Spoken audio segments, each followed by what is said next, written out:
And then from there, I made contact with folks up in northern Idaho, which at that time, Aryan Nations had a compound up in Hayden Lake, Idaho. They had 20 acres in beautiful, pristine northern Idaho, out in the forest on the lakes out up there. It's gorgeous country, but unfortunately, it's also attracted a fair number of these types of folks. Mhm. And Aryan Nations was there, and I started going up there in '97 and attending. They would have these annual conferences, basically. They called them congresses, Okay. and they would do cross burnings and swastika burnings, and they had a church on their property where they would hold church services and sermons and so forth, and they would have weddings sometimes, and they allowed me to come, and basically their only stipulation was that I'd be white, and they said as long as you're white you're more than welcome to come up and visit.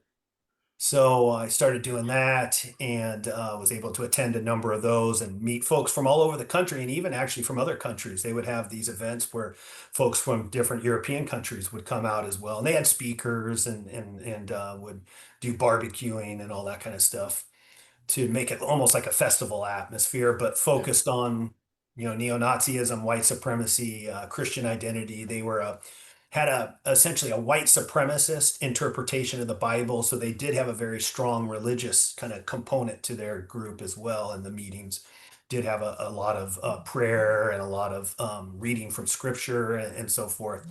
So that was a big part of their kind of culture. Did you say, "Hey, I'm a researcher. I'm ultimately going to be potentially writing books on this. I'm, a professor. Like, kind of give me just a picture of what it was like with your interaction with them and how they accepted you." When you do this kind of field work, there's a whole range of options in terms of methodological choices to make about the roles you play and how you represent yourself. And you can go from all the way to what's called covert research, Hmm. where you don't present yourself as a researcher, you present yourself as one of them.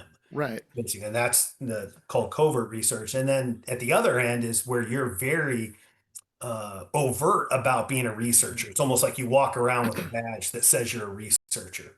Right. So that would be the other kind of extreme end of the continuum. I was somewhere in the middle to the covert side of things. I never lied to people. And of course, when Okay. I first started, I was a student, so I played Oh, up right.